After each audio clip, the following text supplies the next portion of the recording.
Hi, I'm Brad Weber, television critic for FilmBook.com. Today we will be reviewing The Orville, Season 1.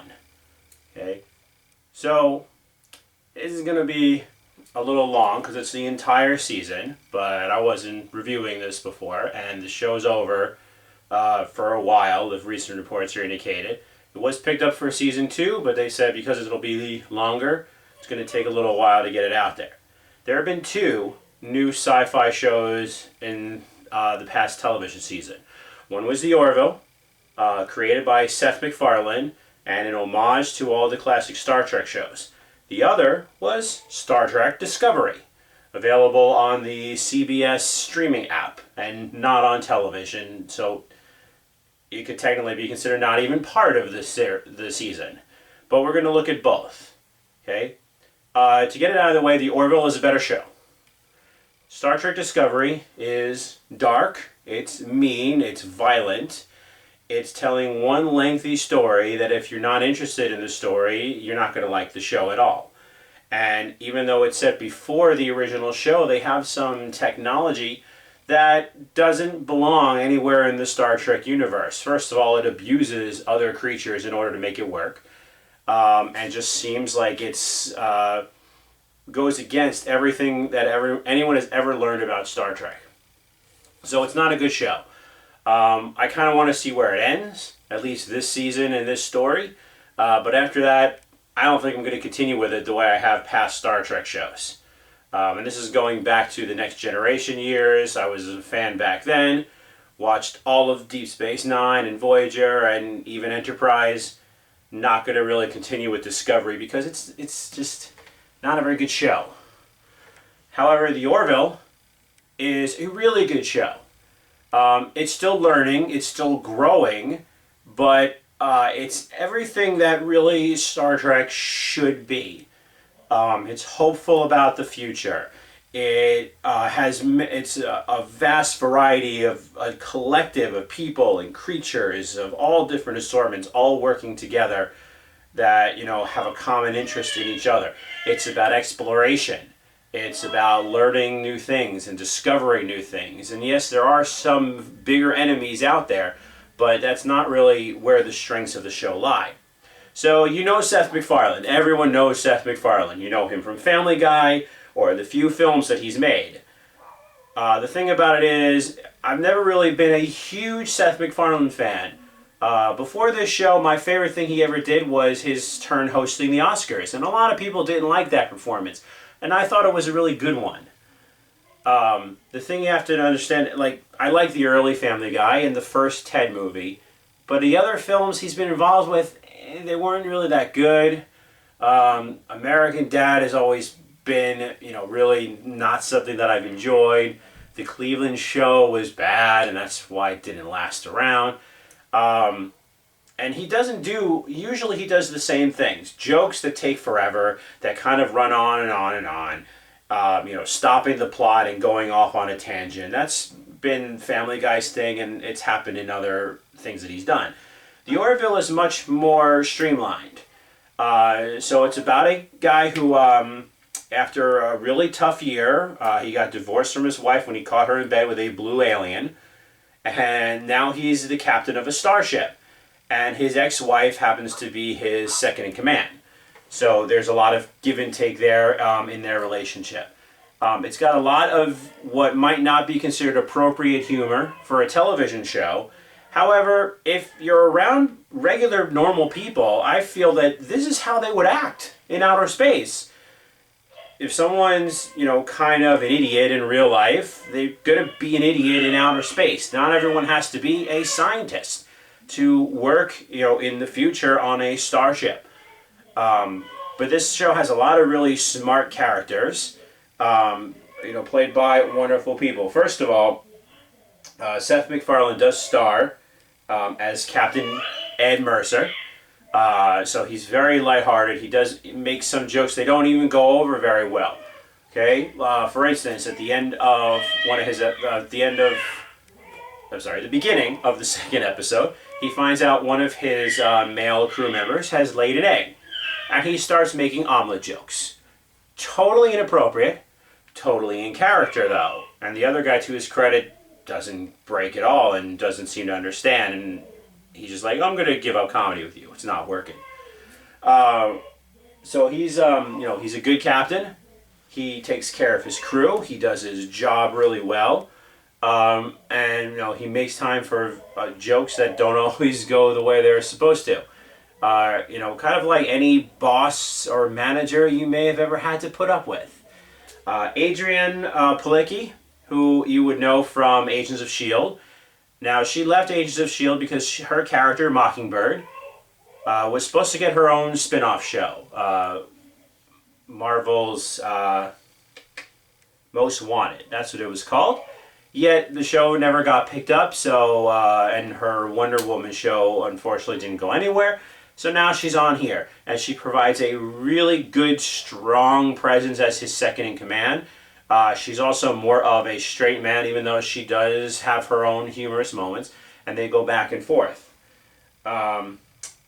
Also featured on the show, Penny Gerald as Dr. Finn. She's been on Scandal. She's been in a few places. Probably the strongest female doctor we've seen on a science fiction show since Beverly Crusher, which is fitting because the Orville plays out pretty much as a Star Trek homage.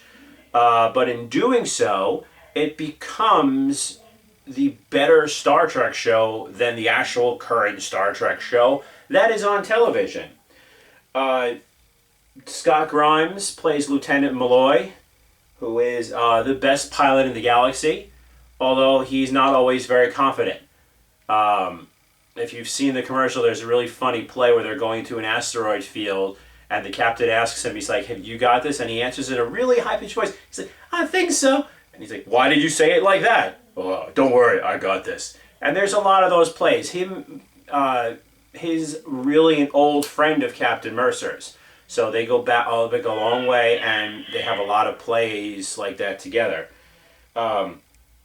Peter Macon plays Lieutenant Commander Bortus.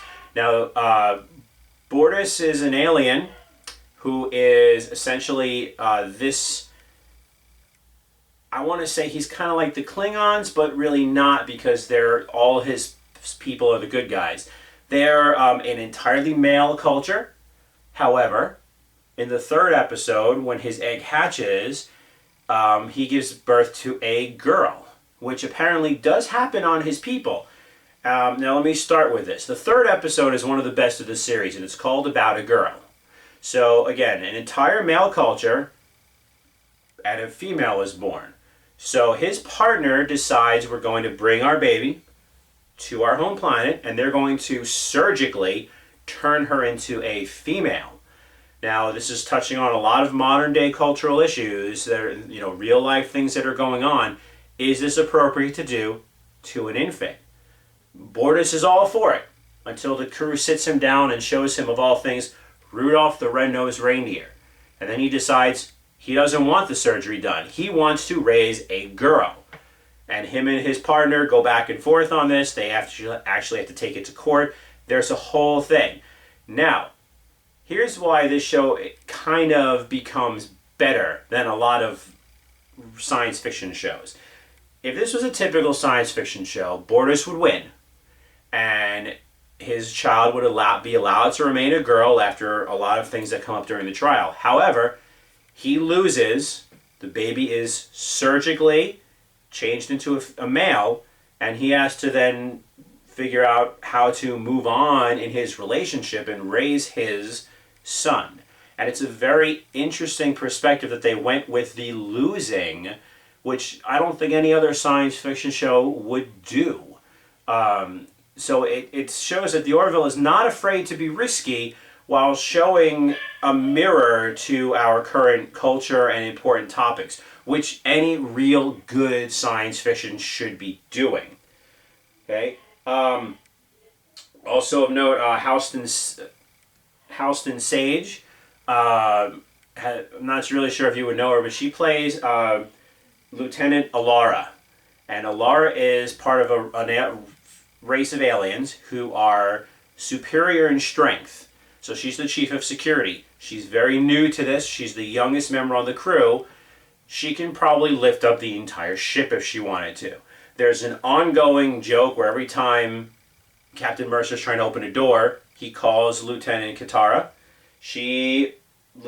Lieutenant Alara, she punches the door down and he looks at her and says, "I loosened it for you." And he repeatedly asks her, "Would you open this pickle jar for me?" So they have a really good rapport going. The second episode, she's left in command for the first time. Doesn't really know how to handle it, but ultimately kind of finds herself in the process.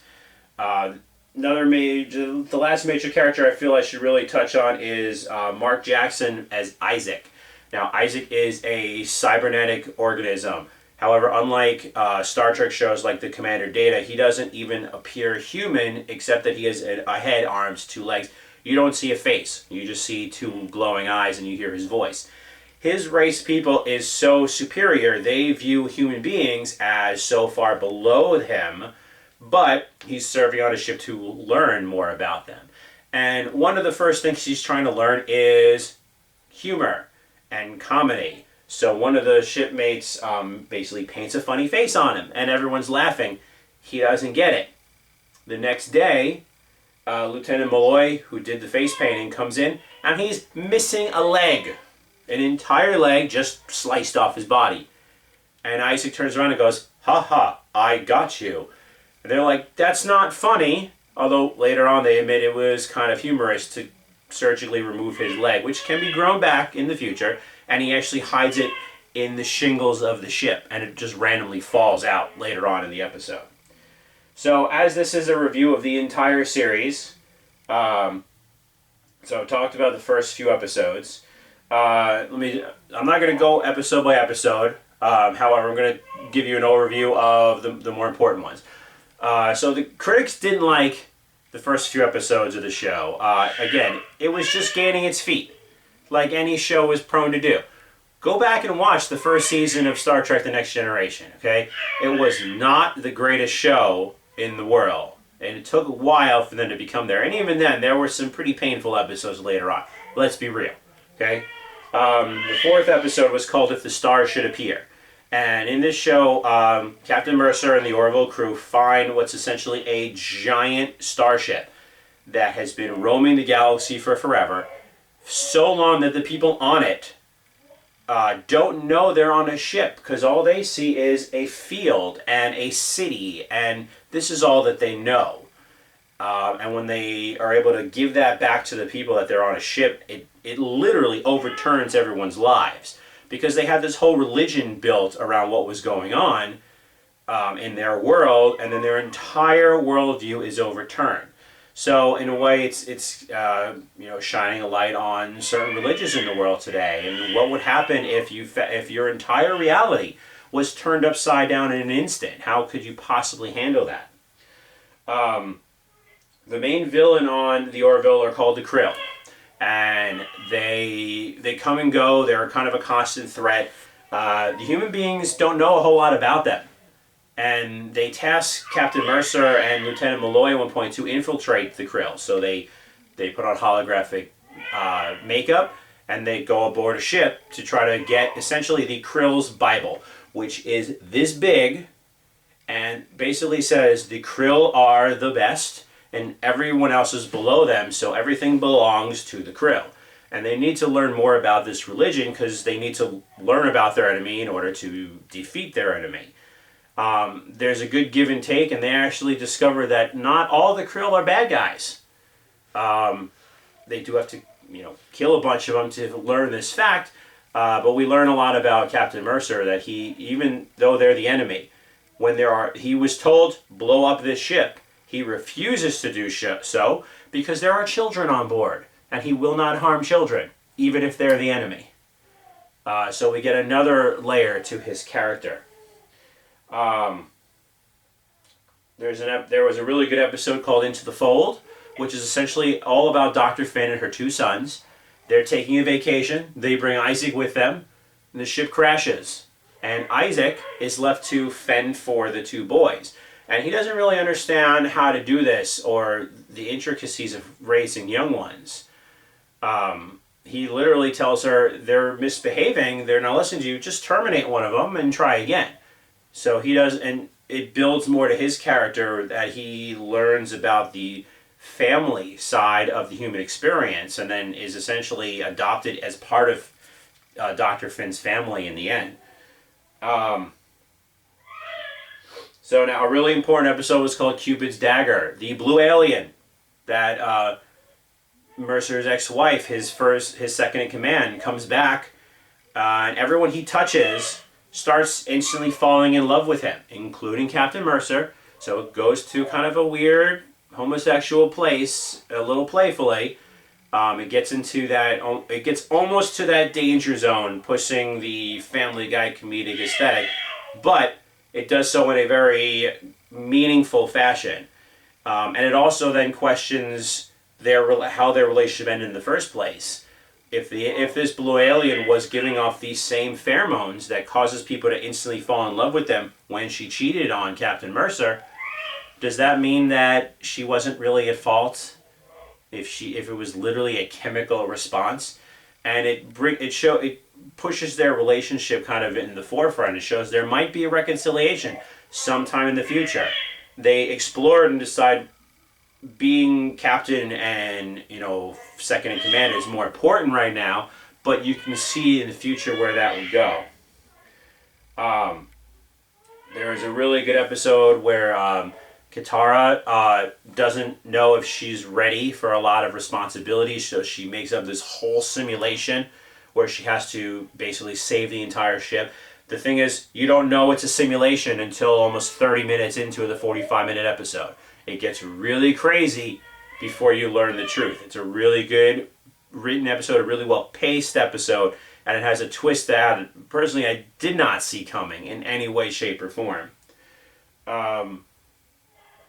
The second to last episode, New Dimensions, really took exploration into a new territory, because these guys find a new form of alien that exists in a two-dimensional plane, and when the ship kind of rubs up against it, it causes mass chaos. They have to find a way to communicate with these aliens and then kind of travel along with them in a two-dimensional space for a while. It's a really cool effect and really shows that the show is going to explore new things that we've never even dreamed of in science fiction. The final episode was one of the higher rated episodes. It's called Mad Idolatry. And basically Adrian Palicki's character, Commander Kelly Grayson, their ship crashes on a planet. And it's a very primitive planet, although it just kind of randomly appears out of nowhere in front of the ship one day. And a little girl falls and scrapes her knee, and Commander Grayson rushes in and helps her with a hypo spray. You've seen that on every science fiction show ever. They leave, the planet disappears, and then 7 days later reappears again. When they go back, though, it's several hundred years in the future. And a whole religion has spawned up around Commander Grayson's compassionate move. And it's a religion that is kind of like, imagine Catholicism around the time of the Inquisition. A religion that's a good thing, but is doing things that are a little on the bad side. So she kind of steps in to stop it, and they realize this is our savior. Our religion is built around this woman, and we should listen to her. And the people in power don't want to listen to her when she says, you need to stop this. And they dispatch one of the priests while she goes back to the ship. Again, planet disappears, reappears. It's another few hundred years later, and all of a sudden now it looks like our modern world, and everything's still about the religion based around Commander Grayson's compassionate move and everything that happens.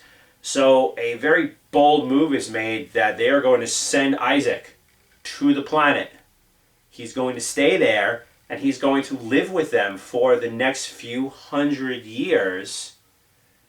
And to him, it's going to be a blip, because he's basically an immortal being. He's a computer form. and he volunteers to do it. He wants to do it, and they're kind of reluctant to let him do it. But he's like, it's going to be a week for you. It's going to feel like moments for me. It's not a big deal. And when they come back, they are now way in advance of Captain Mercer and his ship. They bring Isaac back and they tell him, as great as his help was, we wouldn't really have needed it because eventually they enlightened themselves and they rose above where all their religion needed to take them. So it does kind of question religion's place in modern society. What does it mean to be enlightened versus what does it mean to be religious, and provides a really good send-off for the show. So again, the Orville plays on Fox. If you have not seen any of it, it's all available streaming on Hulu. It's worth watching all 12 episodes. It was renewed for Season 2. Season 2 will be a little bit longer. It'll be 14 episodes. However, they said it'll be a little more science fiction-y than the first season, maybe a little lighter on the humor. So they're going to become a little more serious, but still hold together what makes the show so great. The chemistry between all of the actors, the way that they play off of each other, and even little minor roles. Norm Macdonald is a voice on the show. He plays a gelatinous blob who works in engineering, who is constantly trying to get Dr. Finn to date him. And it's the kind of life form you would sometimes see in like the background of a show like Star Trek. But here he works on the ship. He's kind of around. And there's a few episodes where he has important stuff to do. And, I haven't seen Norm Macdonald on TV in a while, or at least heard him. And he does a lot of really interesting things here. So it's a really good show. It's getting better as it goes. So the first one or two episodes are a little rough. It starts finding to find its footing around the third episode, and then moves on from there. So it'll be really interesting to see where it goes from there. Another interesting fact about it, though, a lot of the episodes are directed by ex-Star Trek people. Jonathan Frakes did at least 1 or 2 episodes. A few others have also been directed by Star Trek alumni. So it's an homage to Star Trek, but it's also using a lot of their same people. So thank you for watching and listening to my review on this YouTube channel and on FilmBook. That's film-book.com. You can also find me on Twitter at BradWeber1981. If you would like to support this channel and future reviews, consider becoming one of our patrons on Patreon. There is a link to our Patreon page below in the description. If you enjoyed this video, subscribe to FilmBook Review and make sure to click the notification bell icon and select Send Me All Notifications for this channel so that you never miss a new review. As always, I appreciate all your comments and would like you to know how you react to this TV show. Tell me in the comment section below. Until next time, thank you, and I will see you then.